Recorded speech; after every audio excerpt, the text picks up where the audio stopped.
योगी सरकार का यूपी दौरा। नमस्कार, लोकमंच न्यूज देख रहे हैं आप, मैं हूं आपके साथ सुरभि राजपूत। योगी सरकार का यूपी दौरा है। लगातार सूबे के मुख्यमंत्री योगी आदित्यनाथ ने यूपी के अलग अलग जिलों का दौरा किया है। आज उनका झांसी और बांदा का दौरा था। झांसी पहुंचे थे वो सुबह और उसके बाद तकरीबन 3:30 पर वो बांदा भी पहुंचने वाले थे। दौरा उनका कोरोना को लेकर ये काफी अहम माना जा रहा है।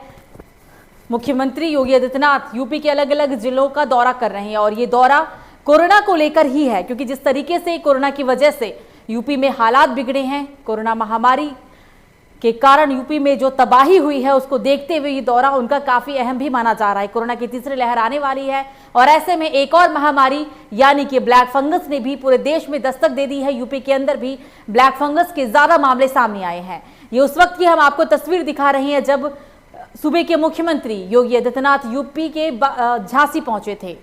झांसी में उन्होंने अधिकारियों के साथ समीक्षा बैठक भी की थी, बातचीत भी की थी और उनके झांसी पहुंचने से पहले प्रशासन की तरफ से तैयारियां पूरी थी। प्रशासन उनके स्वागत के लिए भी उनसे काफी पहले ही मौजूद था।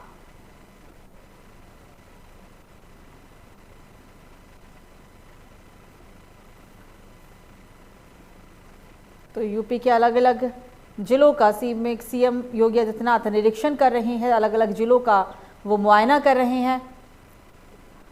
नोएडा, मेरठ, गाजियाबाद, उन्नाव, फिर झांसी, बांदा, यानी तकरीबन अलग अलग जिलों का वो अब कोरोना को देखते हुए ये जो दौरा है वो काफ़ी अहम भी माना जा रहा है। आज उनका बांदा और झांसी का दौरा था। तीसरी लहर को रोकने के लिए और तीसरे लहर से निपटने के लिए, कोरोना की तीसरी लहर से निपटने के लिए ये दौरा उनका काफ़ी अहम माना गया।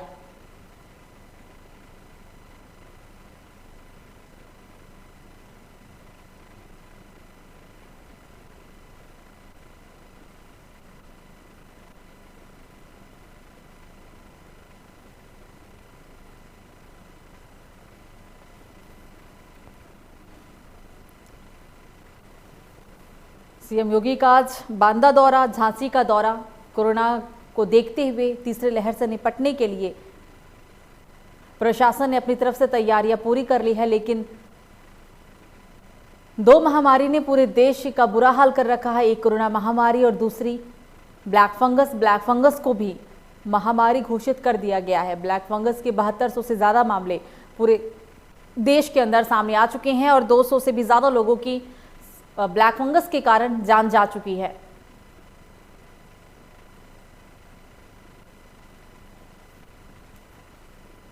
और इसी पर चर्चा करने के लिए हमारे साथ ब्रजेश भाटी, समाजसेवी कार्यकर्ता, हरिओम मौर्य, नेता बीजेपी, हमाम नेता कांग्रेस, तीनों ही मौजूद है। चर्चा की शुरुआत करेंगे और सबसे पहले स्वागत करते हैं आप तीनों का लोकमंच न्यूज में। आप तीनों का ही स्वागत है।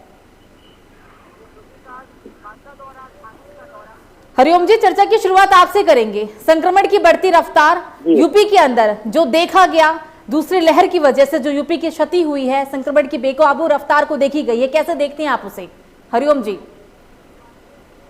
देखिए, दूसरी लहर में यूपी नहीं पूरे देश में भयंकर महामारी चली, मगर हमारे प्रदेश के यशस्वी मुख्यमंत्री माननीय योगी आदित्यनाथ ने इसे पूरी शक्ति से निपटने के लिए उन्होंने जो अपने पूरे प्रशासन और शासन पर कड़ी निगरानी रखते हुए इसे रोकने का काम किया और आज उसी का परिणाम है कि बहुत तेजी से उत्तर प्रदेश में मरीजों की संख्या घटी है और बहुत जल्दी इस पर काबू पाया जाएगा, ऐसा मुझे विश्वास है।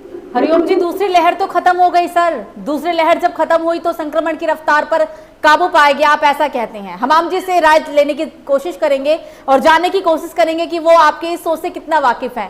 हमाम जी, सुना आपने हरिओम जी को? वो कह रहे हैं कि दूसरी लहर पर काबू पा लिया गया है। दरअसल सरकार ने दूसरी लहर के लिए कोई तैयारी नहीं की और उसका नतीजा प्रदेश की भोली भाली जनता ने को भुगतना पड़ा। काफी तादाद में लोगों ने अपनी जान गंवाई, अपने परिजनों को खोया, अपने परिवार को खोया। लेकिन सरकार हमेशा मेन जो जिम्मेदारी होती है उस जिम्मेदारी को निभाने के से दूर वो लगातार अपने बयानबाजी करने में माहिर है। अब अभी दूसरी लहर आप देखिए लगातार केसेज में थोड़ा बहुत कमी जरूर आई है, लेकिन अभी भी हॉस्पिटल भरे हुए हैं। आप शहर से अब धीरे धीरे गांव की तरफ कोरोना की बीमारी बढ़ती चली जा रही। ऐसे में सिर्फ दावा ठोकना और वाहवाही लेना, शाबाशी लेना, ये सरकार की बहुत बड़ी नाकामी का सबूत है। दरअसल जो मूल समस्या थी, जो जिम्मेदारी थी, नैतिक जिम्मेदारी, वो पूरी तरीके से नाकाम हुई उत्तर प्रदेश सरकार। और भारतीय जनता पार्टी के विधायक से लेकर सांसद तक सभी ने, जब उनके अपने परिवार पे इस तरीके की घटना घटी तो उन्होंने सरकार पर आलोचनाएं की। बहुत सारे विधायकों की वीडियो टेप सामने आए तो पूरी तरीके से जग जाहिर हो गया कि दूसरी जो लहर है उसके लिए भारतीय जनता पार्टी की सरकार ने कोई भी तैयारी मुकम्मल तौर पे नहीं की।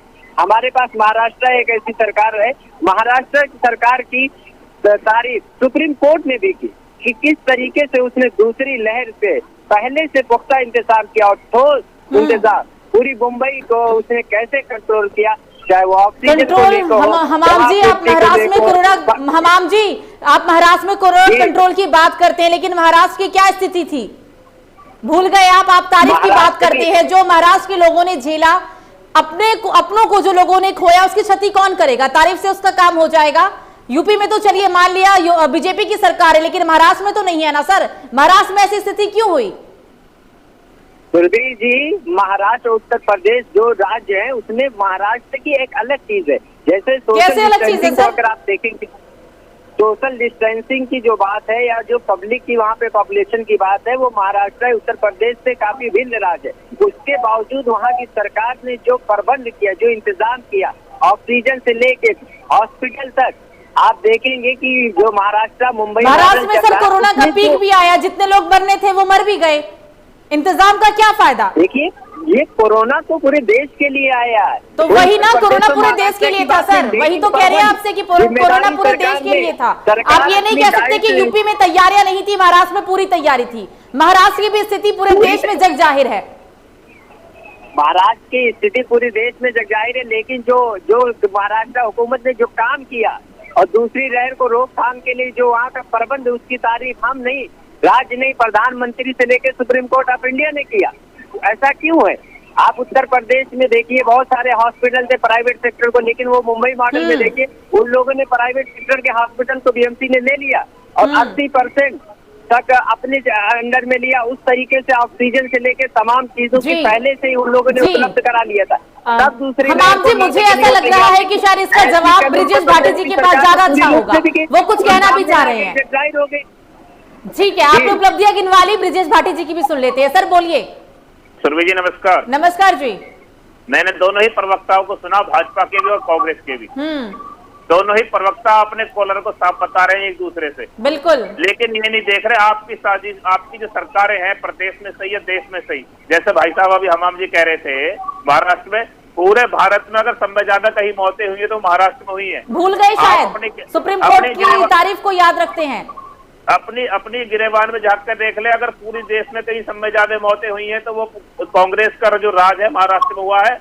आप अपने आप को पाक साफ नहीं कह सकते। कांग्रेस और भाजपा की बात नहीं है, सुनिए मेरे इंतजाम की बात है कि कौन सरकार ने अपने दायित्व को बखूबी निभाया, सरकार ने जनता के भरोसे और राम भरोसे छोड़ा। मैं उससे ही आ रहा हूँ। ऐसा नहीं है कि महाराष्ट्र में कोरोना, महाराष्ट्र में भगवान भरोसे, यूपी में राम भरोसे, महाराष्ट्र में भगवान भरोसे, और सबसे ज्यादा महाराष्ट्र में है। मैं आपकी बात का जवाब दूंगा, सुन लीजिए पहले। मैंने आपकी बात को पूरे शांतिपूर्वक सुना है, सुन लीजिए। और जैसे हरिओम जी कह रहे थे कि माननीय योगी जी ने पूरे उत्तर प्रदेश के हालात ठीक कर दिए। मैं आपको बता दूं, जब भी ये कोरोना आया है कहीं भी सरकार नाम की कोई चीज दिखाई नहीं दी है। सरकार नाम की चीज खत्म हो गई। अस्पतालों में बेड नहीं मिला, मरीजों को ऑक्सीजन नहीं मिली, और जो मर गए उनको शमशान नहीं मिला, उनको कब्रिस्तान नहीं मिला। आप कैसी बात कर रहे हैं कि क्या सुविधाएं कर दी आपने? आपके मुख्यमंत्री पूरे उत्तर प्रदेश में दौरा कर रहे हैं। हाल ही ये कागजी दौरा है, हमारे गौतम बुद्ध नगर में दौरा हुआ, नोएडा में, गाजियाबाद में हुआ, मेरठ में हुआ। अधिकारी जो उनको दिखा रहे हैं खाली वो दिख रहे हैं, उनके दौरे से पूरे उत्तर प्रदेश में रत्ती भरी फर्क नहीं पड़ा है। हरिओम जी जवाब दे दीजिए सर, हरिओम मौर्य जी जवाब दीजिए। रही बात कोरोना की दौर की, ये जो आंकड़े कम हुए हैं, आपकी सरकार ने पूरे प्रदेश में टेस्टिंग बंद कर दी है। आप इस बात को कबूल करें। आप ये नहीं कहें कि आंकड़े अपना खत्म हो गए। जब टेस्टिंग ही नहीं होगी तो आंकड़े कहाँ से निकलेंगे? जवाब दे दीजिए सर। ब्रजेश जी जवाब सुन लेते हैं जरा सर, जवाब सुन लेते हैं, बोलिए। सरकार में टेस्टिंग कराई गई है पूरे उत्तर प्रदेश में। आपको मालूम है ब्रजेश भाटी जी, मुझे मालूम है प्रदेश में कितनी बड़ी संख्या में नहीं टेस्टिंग की जा रही है। मुझे बताइए, मुझे मालूम है। और जहाँ मैं बैठा हूँ ना, जहाँ मैं बैठा हूँ, ये उत्तर प्रदेश हो जाती है। पिछली बार लॉकडाउन आपने देखा होगा कोविड, ये उत्तर प्रदेश को सबसे ज्यादा राहत देने वाला जिला है नगर नोएडा। मैं यहाँ पर बैठा हूँ। यहाँ आपकी सरकार ने प्राइवेट हॉस्पिटलों को लूट का अड्डा बना रखा है, उन पर आप कार्रवाई नहीं करते। एक एक अस्पताल 5-5 लाख रुपए लेता है एडमिशन करने का। जब मुख्यमंत्री शिकायत करते हैं तो आप मुख्यमंत्री, आपके एमएलसी विधायक को कहते नहीं कि बैठ जाइए, तानाशाही नहीं चलनी क्या? आप जिनकी शिकायत होती है उन पे कार्रवाई की जाती है। कोई कार्रवाई नहीं की गई है, कोई कार्रवाई नहीं की गई है। 26 अस्पताल है प्रदेश की सरकार का सिर्फ तुगलकी फरमान जारी होता है। एक एक मरीज को एडमिट करने के लिए 5-5 लाख रुपए की रिश्वत ली जाती है।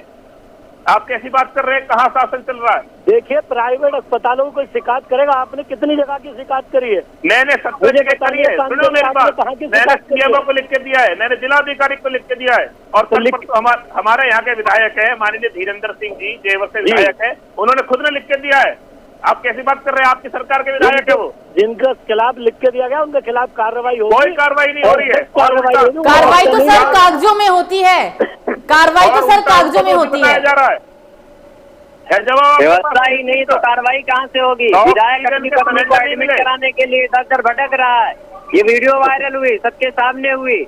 जब जनप्रतिनिधि नहीं मिलेगी, उनको ऑक्सीजन नहीं मिलेगा, बेड नहीं मिलेगा, तो आम जनता को क्या मिलेगा? आप कह रहे व्यवस्था बना दी आपने? कहाँ व्यवस्था बना दी? एक व्यवस्था दिखा दीजिए पूरे उत्तर प्रदेश में, पूरे देश में। केंद्र में सरकार आपकी है, भाजपा की, एक बता दीजिए। काम करिए, कहीं ऑक्सीजन की कमी हो। मंडिया आप अपनी आंखों से झूठ बोल रहे हैं। आप पूरे देश में सरकार ने कर दी है कि किसी के कहीं भी पूरे प्रदेश में कोई कमी नहीं है।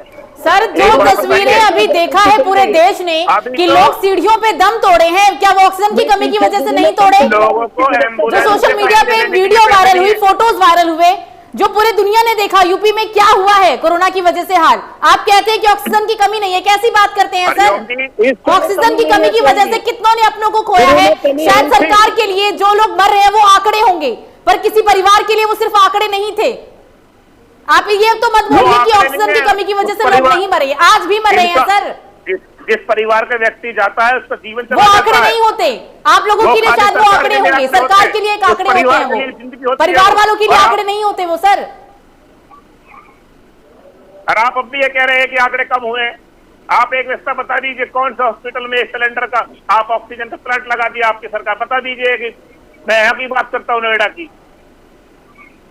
दीजिए जवाब सर। हरिओम जी, चीजों को एक्सेप्ट करना पड़ेगा। ऐसा है ना कि एक दिन में तो कोई प्लान तैयार हो नहीं जाता है। एक साल का कोरोना सर 7 साल पहले का है सर। 1 साल का समय था जब पिछला कोरोना आया था। पहला केस 2020 के जनवरी में आया था सर। पिछले कोरोना में उस टाइम पे बीजेपी सरकार को दिल्ली जीतना था।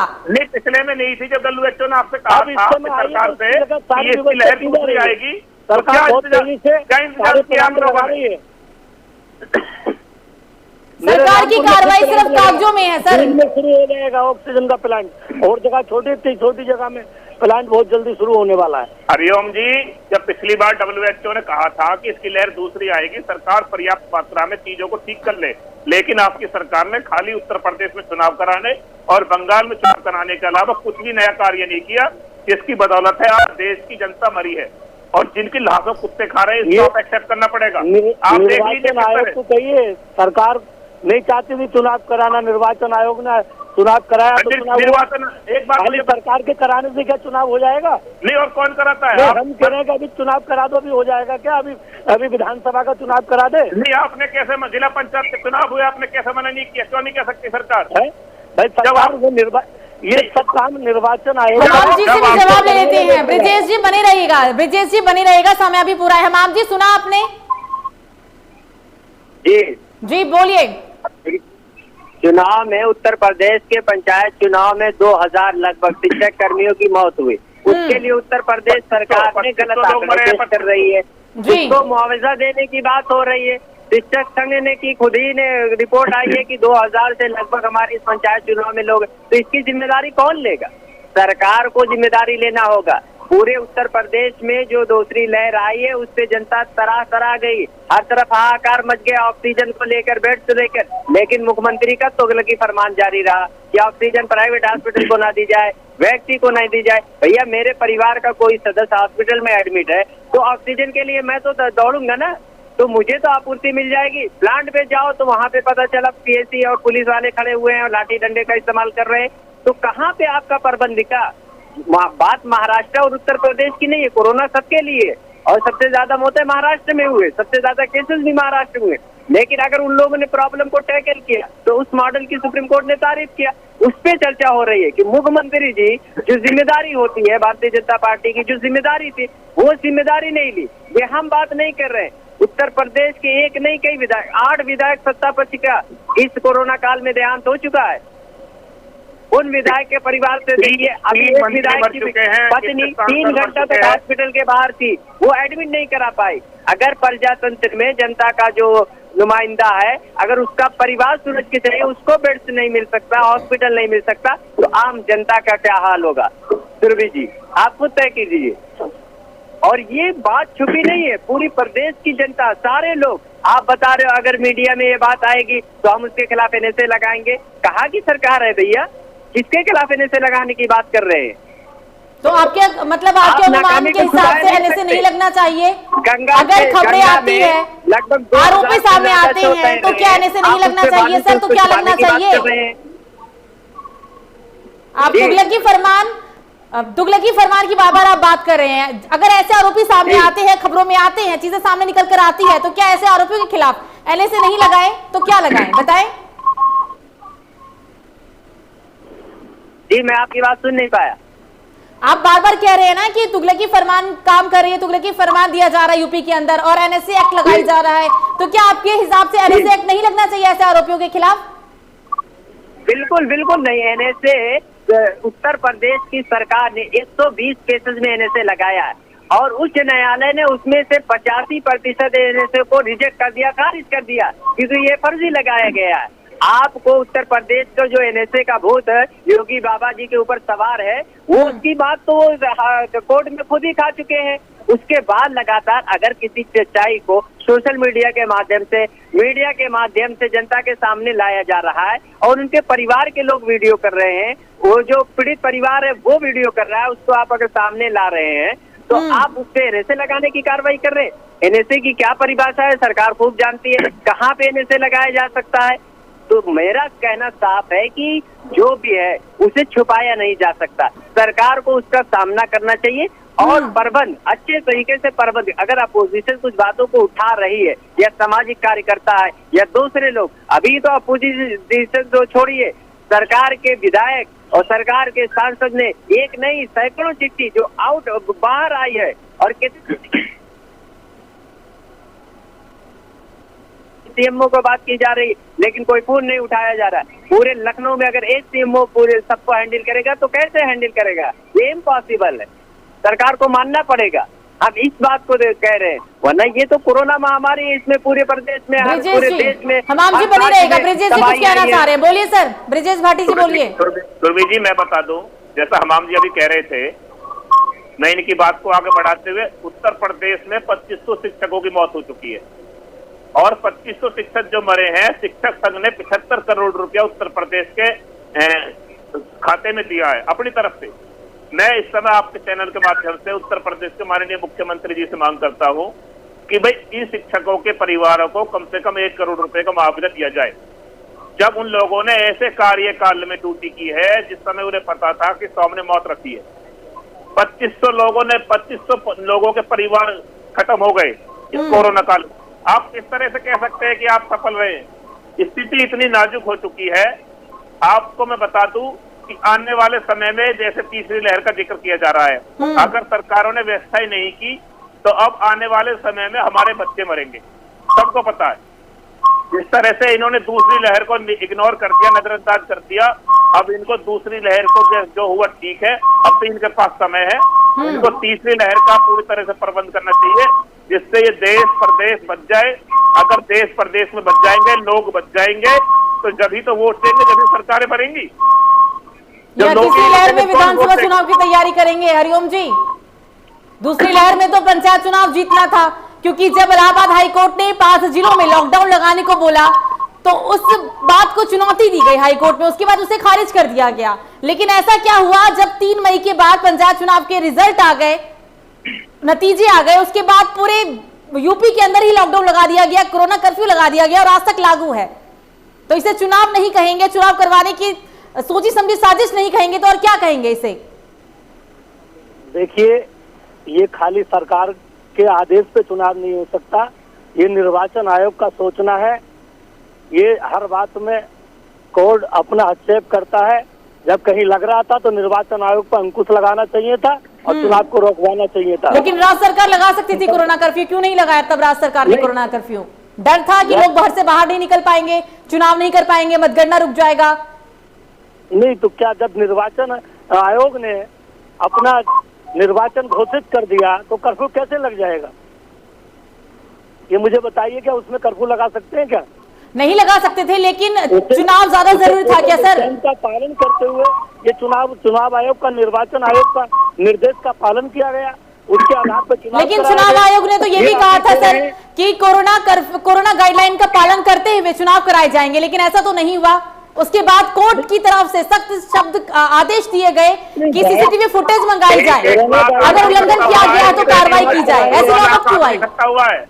निर्वाचन आयोग ने चुनाव के लिए बोला वो जरूरी था, लेकिन निर्वाचन आयोग ने ये भी बोला था कि कोरोना प्रोटोकॉल को नजरअंदाज कर नहीं सकते, क्योंकि जो क्षति होगी, जो भरपाई होगी, उसको भरना बहुत मुश्किल है, उस हानि को भरपाई करना बहुत मुश्किल है। ये भी निर्वाचन आयोग ने कहा था। ये ध्यान क्यों नहीं रहा सर? मैं ये आपसे पूछना चाहूंगा, चलो उत्तर प्रदेश में चुनाव था या बंगाल में चुनाव था और राज्यों में इतनी मौतें कैसे हो गई?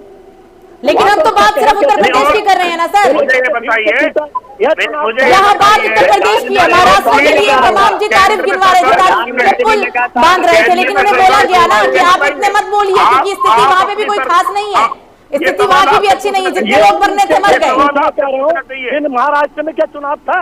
महाराष्ट्र में भयंकर महामारी हुई, केंद्र में आप बैठे, केंद्र में आपकी सरकार में, उसके बाद भी इसे कंट्रोल कर लिया गया। उसके बाद भी योगी आदित्यनाथ की, हमारे सबसे मुख्यमंत्री की WHO ने और उसकी सराहना की कि बहुत बढ़िया तरीके से काम करके इन्होंने इस पे काबू करने का काम किया। यदि गंगा में, यमुना में लाश बहती दिख रही है, लाश बह रही है सर, उसको क्या कहेंगे? जिन्हें कुत्ते खा रहे हैं, बाज खा रहे हैं, ये अच्छा काम है? जीते जी ऑक्सीजन नहीं मिली, मरने के बाद मोक्ष नहीं मिल रहा सर। जीते जी ऑक्सीजन की वजह से लोग मर गए ना, मरने के बाद मोक्ष नहीं मिल रहा है। शवों को कुत्ते नोच रहे हैं, कौवे नोच रहे हैं। बताइए, सरकार गंगा यमुना में लाश बहाने जा रही है कि जनता खुद अपने सर ऐसी तस्वीरें आ रही है सामने जहां पर लोग 5 मरते हैं, 500 मरते हैं तो 100 बताया जाता है। आपने छुपाने का भी आरोप लगाया ना सर, इस बात को कैसे निकालेंगे? सरकार की क्या जिम्मेदारी है? ये बातों के अलावा कुछ और है, कांग्रेसियों के पास कुछ और है, झूठ बोलने के अलावा, जुमलेबाजी करने के अलावा। सर हम आपके कार्यों को लेकर बात कर रहे हैं, कांग्रेस की उपलब्धियां नहीं मैं गिनवा रही आपसे, या ब्रजेश भाटी जी ने आपसे कांग्रेस की उपलब्धियां नहीं गिनवाई। जनता ने वोट तुमको दिया, सवाल किया जाएगा। के समय में सबको, सब पार्टियों को मिलकर सबका साथ देना चाहिए, सरकार का सबका साथ देना चाहिए, चुनाव करवाना चाहिए, चुनाव से कुछ बच जाएगा तो बात करनी चाहिए। इनके पास कुछ रहा तो है नहीं, इनकी दुकानें बंद हो गई है। अब इनके पास कुछ जनता ने तो इन्हें करके जनता ने नकार दिया है। तुम्हारी दुकानें पूरी खुली हुई है, तुम्हारी जिम्मेदारी है जनता को बचाने की, तो बचाने का काम कर रहे हैं। हमारी सरकार पूरा बचाने का जनता ने वोट तुम्हें दिया है। ब्लैक फंगस के मामले भी सर यूपी के अंदर ज्यादा है, क्यों हुआ ऐसा? ब्लैक फंगस के भी तो मामले ज्यादा है ना सर। काम कर रहे हैं, प्रशासन काम कर रहा है, योगी जी काम कर रहे हैं, ब्लैक फंगस से भी कहाँ निपट पा रहे हैं? महाराष्ट्र में तो चुनाव नहीं हुआ। आप महाराष्ट्र और यूपी की तुलना करेंगे, मतलब और जगह लोग मरे तो अगर यूपी में मर गए तो कौन सा बड़ा काम हो गया? आप तो यही कहना चाह रहे हैं ना? यहाँ तो चुनाव में चलो, यहाँ भीड़ भाड़ थी, चुनाव हुआ और स्टेटों में क्या हुआ? तैयारी कैसी थी सर? तैयारियों की बात हो रही है यहाँ पे। महाराष्ट्र में क्या हुआ, तमिलनाडु में क्या हुआ, दिल्ली में क्या हुआ, बात इसकी नहीं है, बात तैयारियों की बात है। लोग क्यों मरे इसकी बात है। आपसे जवाब मांगा जा रहा है क्योंकि आप सत्ता में हैं। अब आप ये बोल के नहीं जवाब से पीछे हट सकते नहीं। कि तमिलनाडु में क्या हुआ ये बताइए, केरला में क्या हुआ ये बताइए, दिल्ली में क्या हुआ ये बताइए। ऐसा तो नहीं होता सर। आप जाहिर सी बात है, आप सत्ता में है, जवाब आपसे मांगा जाएगा। झाड़ सकते हैं आप, केंद्र में नौबती बैठे हुए क्यों आई हैं, जो आपसे आपकी सवाल पार्टी पूछना की पड़ रहा है, सरकार आप जवाब दे रहे हैं, ऐसे नौबती क्यों आई? सरकार की तैयारी आपको जिम्मेदारी लेनी पड़ेगी। नतीजा है जो इतनी बड़ी महामारी को उत्तर प्रदेश में पूरी तरह एकदम से जितने मरने थे मर गए, टेस्टिंग रुक गई, तीसरी लहर का इंतजार कर रहे हैं, ब्लैक फंगस की वजह से हालात बेकाबू हैं, क्या तैयारियां हुई है सर? के बराबर है। उत्तर प्रदेश भारत है क्या? उत्तर प्रदेश में पूरे देश में आपकी सरकार जिम्मेदारी आपकी है और आप कांग्रेस के लिए पूरे कह रहे देश में हम कर हैं। रहे हैं सुनिए मेरी बात, आप हमारी कांग्रेस के लिए कह रहे हैं। कांग्रेस की उपलब्धियां तो आप छोड़ ही दीजिए, जी, कांग्रेस तो सुनो। कोई है ही नहीं। महाराष्ट्र में है तो हमाम भाई साहब हमें उपलब्धियां गिनवाते हैं महाराष्ट्र में कि पीठ थपथपाई गई है। ऐसा क्या करेंगे पीठ थपथपाने का? लोग तो मर गए ना सर। सुन लीजिए, मैं जवाब देता हूं इनकी बात का। ये कांग्रेस के लिए कह रहे हैं, कांग्रेस नकारा थी इसलिए जनता ने नकार दी। बिल्कुल। अगर आपको भी इस हालात में रहना है, अगर आपने स्थिति नहीं सुधारी तो जनता आपको भी इस तरह से नकार देगी। आपको सावधान होने की जरूरत है। तीसरी लहर आ रही है, बच्चे मरेंगे इसमें। तीसरी लहर में पूरी तरह देश को पूरी तरह भय मुक्त और बिल्कुल सही तरीके से सुविधा दी जाएगी, उसका ऊपर काम चल रहा है। भाई हमारे सुनिए मेरी बात, यशस्वी प्रधानमंत्री पूरी क्या तरह प्रबंधन की व्यवस्था की गई है, क्या तैयारी की गई, वो जनता के सामने लाई जाए। कैसे आप तीसरी लहर का सामना करेंगे? इसकी पूरी तैयारी में है। और क्या वैक्सीनेशन पॉलिसी है आपके पास? वैक्सीनेशन पॉलिसी क्या है? वैक्सीनेशन की करते हैं हम भाई साहब। तो वैक्सीनेशन को लेकर कांग्रेस भी कहती थी ना कि बीजेपी की वैक्सीन हम नहीं लगवाएंगे, बसपा की वैक्सीन नहीं लगवाएंगे। अब आप वैक्सीनेशन की बात करते हैं। भारत में स्मार्टफोन नहीं चलाते, ये अलग पहले वैक्सीन अलग अलग पार्टी की थी, अब वैक्सीन सभी के लिए हो गई है। वैक्सीन के उस पे सवाल किया है कि वैक्सीन कब से आएगी, कहां से आएगी, वो जनता के सामने लाना चाहिए। भारत सरकार की वैक्सीनेशन पॉलिसी क्या है? क्या है पॉलिसी? सारे देश में अपनी वैक्सीनेशन पॉलिसी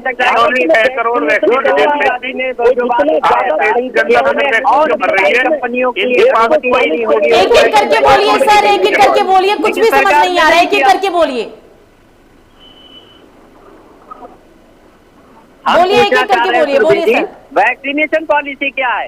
अगर भारत सरकार के पास कोई वैक्सीनेशन पॉलिसी है, भारत में एक बहुत बड़ी तादाद में लोग रहते हैं, तो उसको आप कैसे वैक्सीनेट करेंगे? अगर आपके पास कोई पॉलिसी है तो वो जनता के सामने क्यों नहीं लाई जाती है? जो गति है, जिस गति से आपका वैक्सीनेशन चल रहा है, ऐसे तो एक लंबा अरसा 5 साल 10 साल लग जाएगा, तभी देश को वैक्सीनेट नहीं किया जा सकता है। तो ये जनतंत्र है ना, जनतंत्र में आपकी जो भी पॉलिसी हो सबके सामने लाना चाहिए। जब राहुल गांधी ने आवाज उठाया था कि हमें दूसरी कंपनी, हमाम जी सुन भी लीजिए, हमाम सर सुन लीजिए, जवाब भी सुन लीजिए हरिओम जी का। बोलिए सर। मैं बोल रहा हूँ कि आपको इन्हें यही नहीं दिख रहा कि सरकार वैक्सीनेशन लगा रही है, अब किस पॉलिसी के तहत लगा रही है? क्या अभी 45 से 60 साल के बीच वालों के वैक्सीनेशन का काम चल रहा है बहुत तेजी से। अब 18 से 44 साल के वर्ष वालों का वैक्सीनेशन हो रहा है। और कौन सी पॉलिसी होगी? जितनी बड़ी संख्या में उत्तर पूरे देश में वैक्सीनेशन हो रहा है, आज इतनी बड़ी देश कितने लोगों को वैक्सीनेट किया गया? जनसंख्या आपके पास कोई आंकड़ा है कि कौन सी कंपनी कितना ऑर्डर कब तक तैयार करेगी? कोई उसकी डेट है? सरकार के पास कोई भी डेट नहीं है। जिस गति से जितनी वैक्सीन आई है, अभी दिल्ली के मुख्यमंत्री का कल स्टेटमेंट आया है कि उनके पास वैक्सीन नहीं है। राज्य के मुख्यमंत्री वैक्सीन के लिए आपसे गुहार लगा रहे हैं, लेकिन आपके पास कोई जवाब ही नहीं है। और इससे पहले पूरे देश में हाहाकार मच चुका था वैक्सीन के लिए। लोग जाते हैं वहाँ पे सेंटर पे, लेकिन वहाँ वैक्सीन ही नहीं। हमाम जी सुन लीजिए, सुन लीजिए, सवाल पूछ लिया, जवाब का भी तो इंतजार करिए सर, या सवाल जवाब खुद ही कर लेंगे। बोलिए सर। ये दिल्ली की बात कर रहे हैं, दिल्ली के मुख्यमंत्री तो पता नहीं क्या क्या बोलते हैं और क्या क्या कहते हैं। उनकी वो मुख्यमंत्री नहीं है, वो जनता के चुने हुए मुख्यमंत्री नहीं है। सारा काम भारतीय जनता पार्टी के लोग करते हैं। मुख्यमंत्री के अलावा देश में किसी और राज्य के मुख्यमंत्री नहीं दिखते, और राज्यों में मुख्यमंत्री नहीं है। और बाकी तो भारतीय जनता पार्टी के मुख्यमंत्री है। तो दिल्ली के मुख्यमंत्री नहीं है, उन्हें जनता ने उन्हें वोट नहीं दिया है। उनके पास झूठ बोलने के अलावा झूठ की दुकान का काम ही नहीं है, तैयारी कुछ नहीं है। जो आपकी बातों को जनता के सामने लाए, जो अपोजिशन का रोल निभाए, वो आपके सामने झूठा है।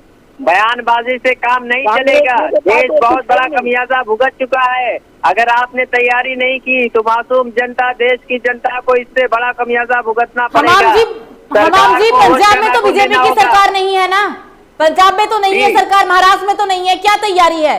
वहाँ पे लोग क्यों मरे? मैं तो बता रहा हूँ ना, क्या बताइए? किसी भी प्राइवेट हॉस्पिटल को बंद नहीं किया गया, जैसा कि यूपी में किया गया। वहाँ लोग नहीं मरे, संक्रमण नहीं फैला, भीड़ भाड़ नहीं इकट्ठा हुई, बीमारी से उन्हें ट्रीटमेंट नहीं मिल पाया। फिर भी मुख्यमंत्री दावा करते रहे ट्रेस ट्रीटमेंट, कहाँ गया? उद्धव ठाकरे साहब ने क्या दावा किया? बीमार थे जिनको कोरोना नहीं, महाराष्ट्र के मुख्यमंत्री ने क्या दावा किया? पंजाब के मुख्यमंत्री ने क्या दावा किया?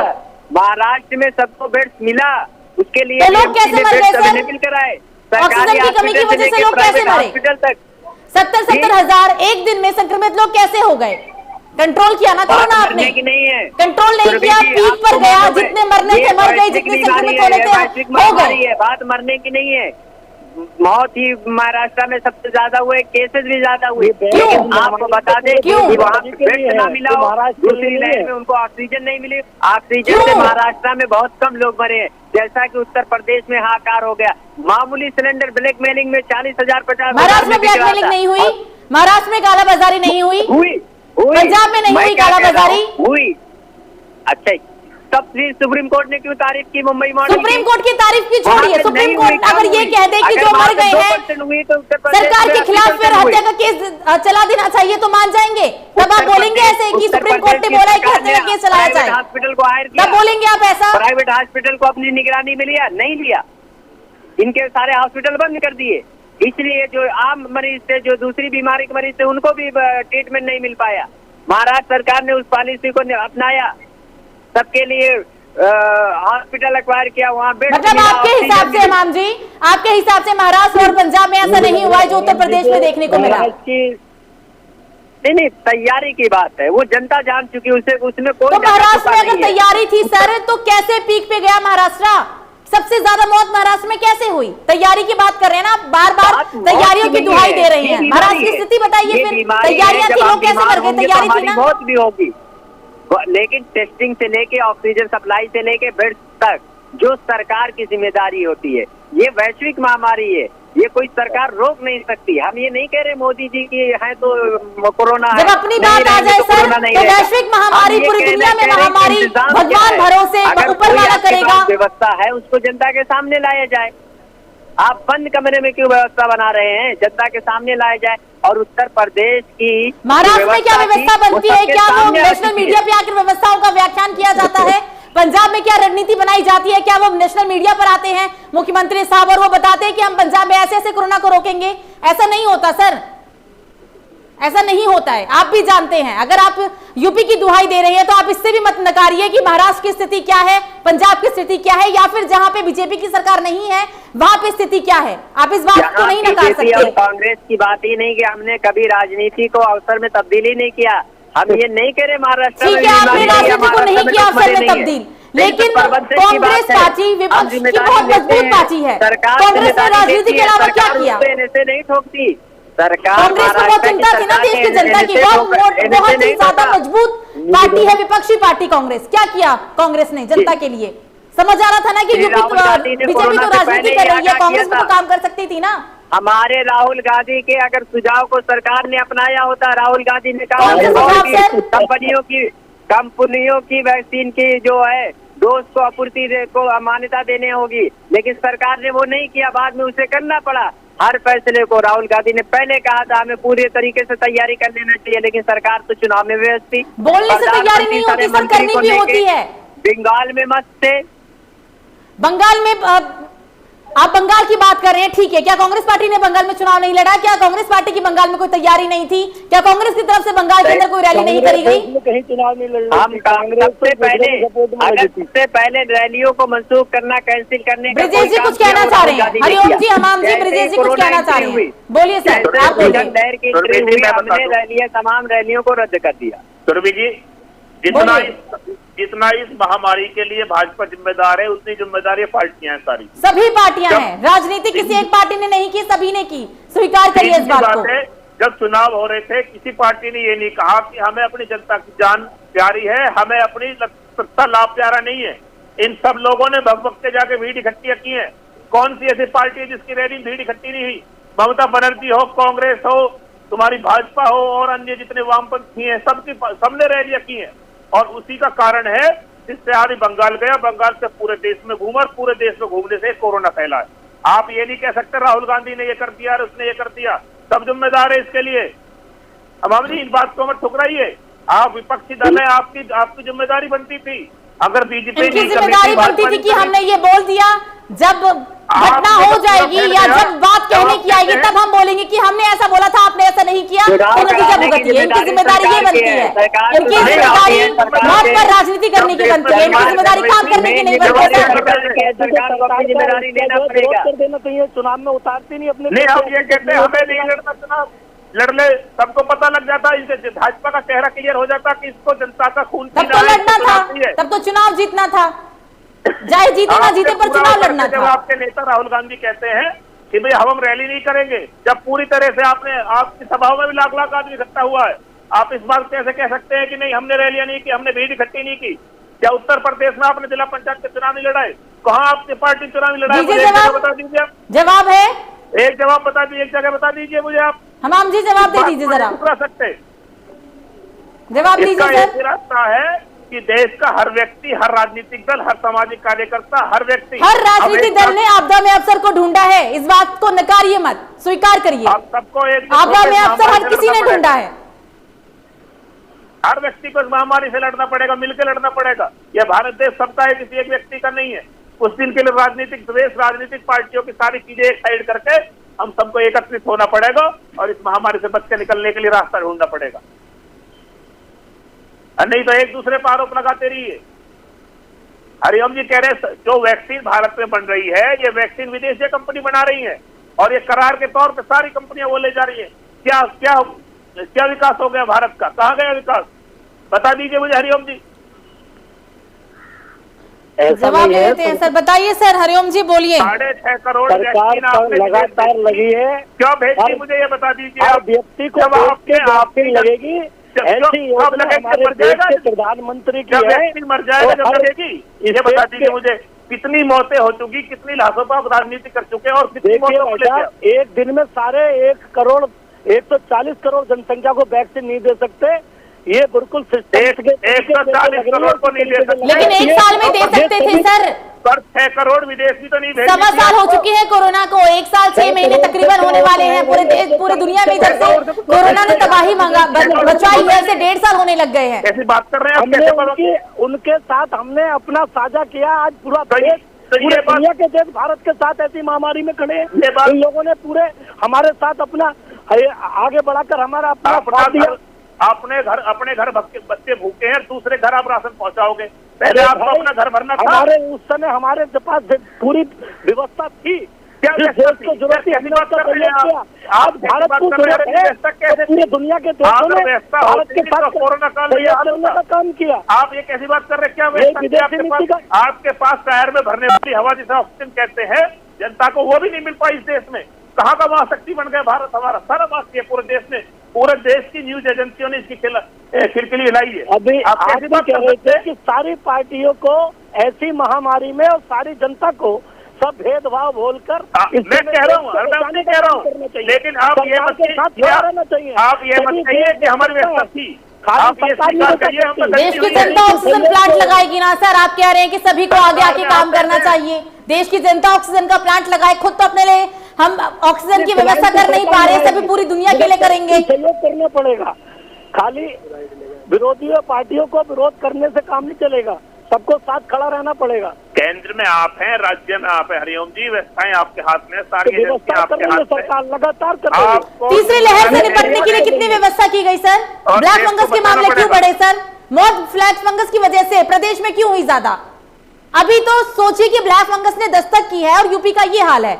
बता दीजिए कि तीसरी लहर से निपटने के लिए और ब्लैक फंगस से निपटने के लिए क्या तैयारी है? कि हमारे प्रदेश के मुख्यमंत्री हर जिले का दौरा करके हर जगह प्रशासन दौरा से हो जाएगा, हरिओम जी दौरे से लोगों को इलाज हो जाएगा, ऑक्सीजन आ जाएगी हमारे पास, कालाबाजारी रुक जाएगी, इंजेक्शन आ जाएंगे दौरे से। माननीय मुख्यमंत्री जी को जो अधिकारी दिखा रहे हैं, मुख्यमंत्री जी उसको ही देख रहे हैं। पूरे देर में व्यवस्थाएं खराब है, ब्रिजेश जी सवाल पूछा है तो जवाब भी सुन लेते हैं, पहले जवाब सुन लेते हैं फिर आप अपनी बात को रखिएगा। बोलिए सर, हरिओम जी आप बोलिए। जी बताइए, तैयारी बता दीजिए, दौरे की बात कर रहे हैं, तैयारी बता दीजिए पहले। तैयारी लगातार सरकार बिल्कुल लगी है। जहां गैस प्लांट की जरूरत है उस जिले में, हर जिले में गैस प्लांट लगाने का काम कर रही है, ऑक्सीजन प्लांट लगाने का काम कर रही है। जहां जैसी अस्पतालों की जरूरत है उसमें बेड बनवाने का, बेड और वेंटिलेटर की व्यवस्था सरकार लगातार। मेरे जिले में अभी 14 वेंटिलेटर अभी बिल्कुल चालू हुए हैं पूरे। अभी बेड इस समय ये हालत थी कि अभी बेड नहीं थे, मगर आज हमारे यहाँ 50% से ज्यादा बेड खाली है अस्पतालों में। क्या उन अस्पतालों में ऑक्सीजन की व्यवस्था है, रेमडेसिविर इंजेक्शन की व्यवस्था है उन अस्पतालों में? ऑक्सीजन और रेमडेसिविर इंजेक्शन की पूरी व्यवस्था है, कोई कमी नहीं है। ब्रजेश जी सुन लिया आपने, हरिओम जी को कहते हैं सभी व्यवस्थाएं हैं।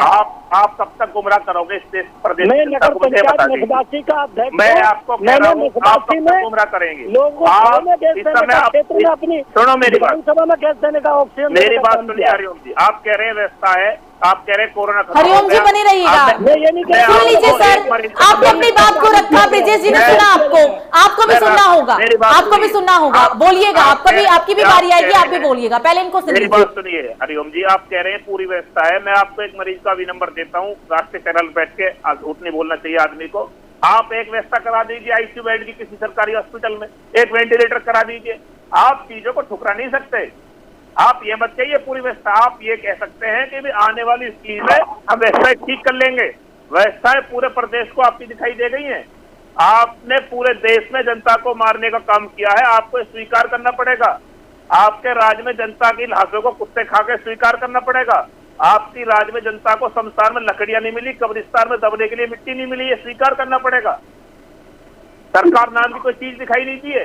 जब अस्पताल में बेड नहीं मिला, ऑक्सीजन नहीं मिली, वेंटिलेटर नहीं मिला और मरने के बाद अगर आपके पास पैसे नहीं था, आप चलने की लकड़ियां भी नहीं है, तो आप क्या कर सकते हैं? ऐसी महामारी में इस तरह की सब लोग ये बात करेंगे, ये बिल्कुल कहीं उचित ठीक नहीं है। महामारी इस तरह की बात से बचने के लिए आपके पास 1 साल का समय था। सुझाव दीजिए, सरकार 1 साल का समय था, जनता के हर सुझाव पे काम कर रही है, आपने लोगों को हर बात को ध्यान में रखा जा रहा है और भविष्य में ये सब ना हो उसके लिए पूरे इंतजाम किए जा रहे हैं।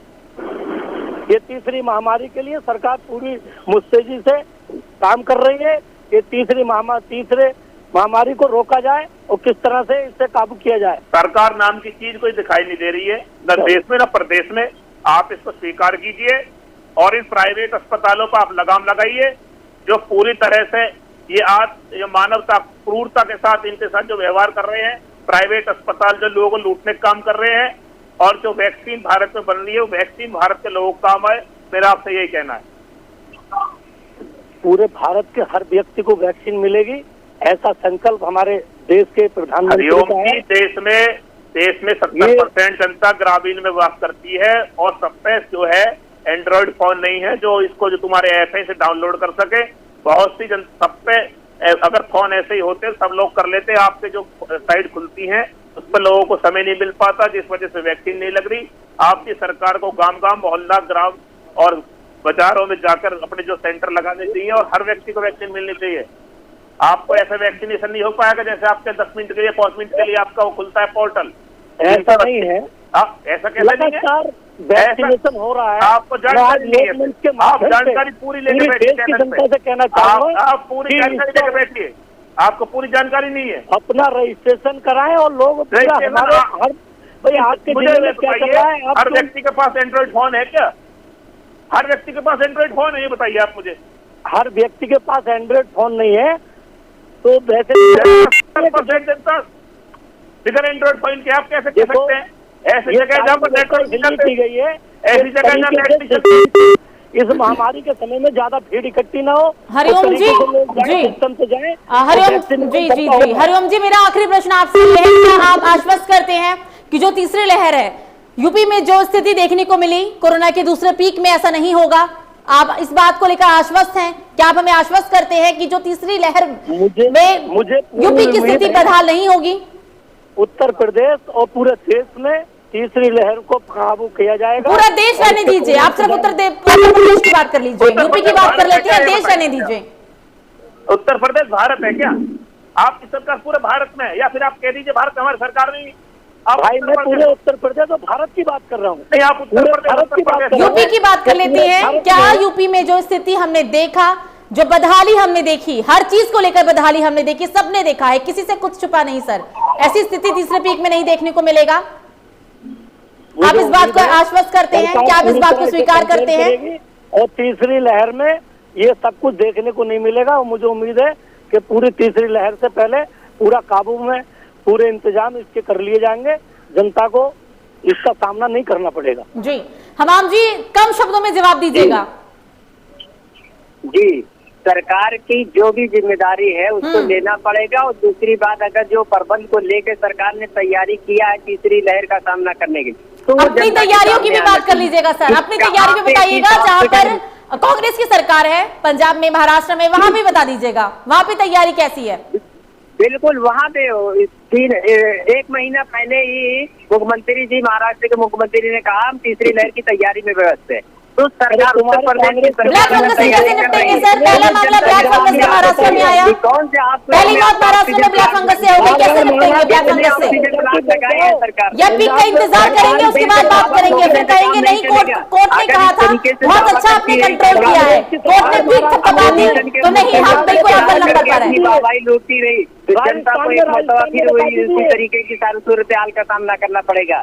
सरकार को बताना होगा कि किस हॉस्पिटल में इन लोगों ने ऑक्सीजन प्लांट लगाया। आप यूपी रहने दीजिए सर हमाम जी, मैंने यूपी की बात नहीं पूछी आपसे। आप जहां पर बीजेपी, जहां पर कांग्रेस की सरकार है ना, जहां कांग्रेस पार्टी के मुख्यमंत्री, वहां बता दीजिए कैसे तैयारी कर रहे हैं और कैसे निपटेंगे ब्लैक फंगस महामारी से तीसरी लहर में। हमारी तैयारी आप ये छोड़ दीजिए, यूपी में क्या होगा, दिल्ली में क्या होगा, महाराष्ट्र पंजाब बता दीजिए आप। कांग्रेस की सरकार है, कांग्रेस पूरे प्रदेश के लोगों को निःशुल्क वैक्सीनेशन पॉलिसी को बिल्कुल क्लियर कर दिया। पूरे प्रदेश को निःशुल्क वैक्सीनेट किया जाएगा। और जहाँ पे हमारी सरकार नहीं है, देश की जिम्मेदारी ना ले, पहले आप महाराष्ट्र में हालात ठीक कर लें। बिल्कुल वहाँ देखिए क्लियर करेंगे या और क्लियर करेंगे सर? हमारी सरकार महाराष्ट्र में तो हमने ऑल क्लियर देखा था, क्लियर तो नहीं दिखा। और कर्नाटक में आप जहाँ जहाँ सरकार है आप कर लीजिए, भारत की जिम्मेदारी न ले करने का। जी, भारत की जिम्मेदारी न लेकर जिन प्रदेशों में आपकी सरकार है वहाँ ठीक कर लीजिए, अपना आप ठीक हो जाएगी स्थिति।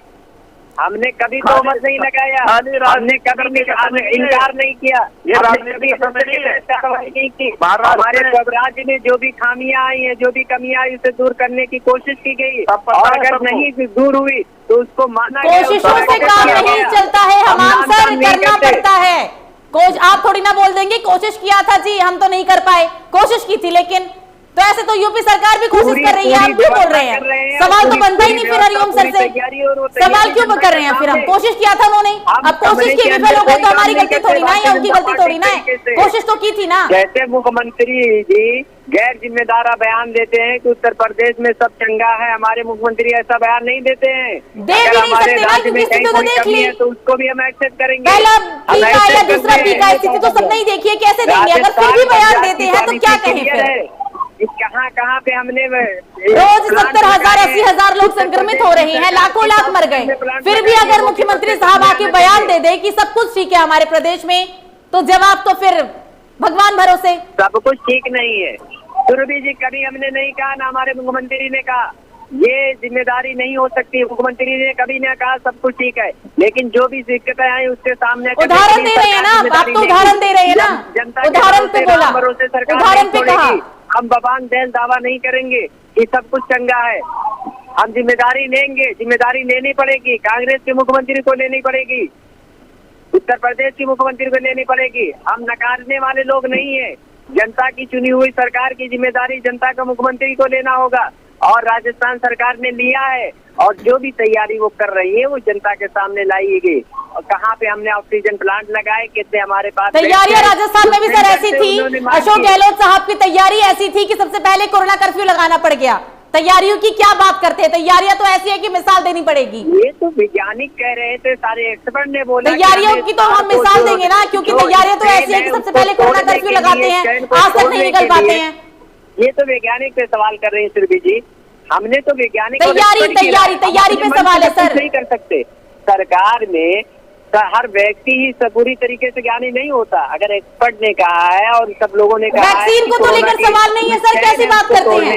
राज्य सरकार की तैयारियों की बात की ना, राज्य सरकार की तैयारियों की बात चल रही है यहाँ पे। किसने कितनी तैयारी की? अशोक गहलोत सरकार की भी कितनी तैयारी है दिख रहा है, महाराष्ट्र की भी तैयारियां दिखी ही है।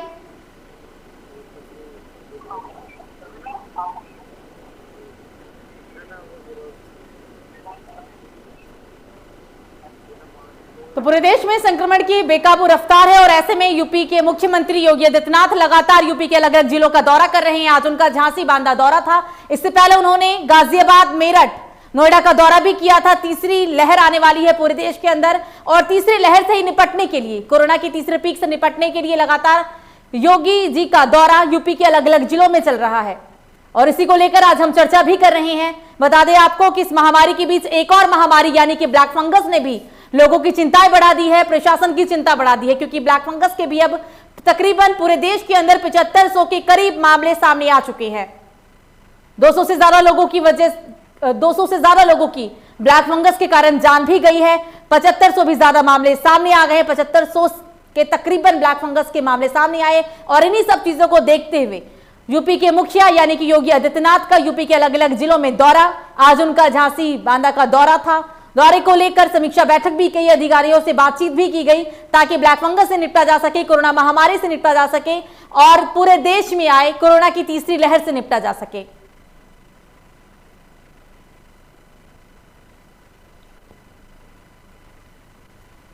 और इसी के साथ हमारे साथ चर्चा में शामिल थे हमारे मेहमान ब्रिजेश भाटी, सामाजिक कार्यकर्ता थे, हरिओम मौर्य, नेता बीजेपी, हमाम नेता कांग्रेस। आप तीनों का ही हमारे साथ चर्चा में जुड़ने के लिए बहुत बहुत स्वागत। फिलहाल अभी के लिए मुझे दीजिए इजाजत। लोकमंच न्यूज पर खबरों का सिलसिला जारी रहेगा। नमस्कार।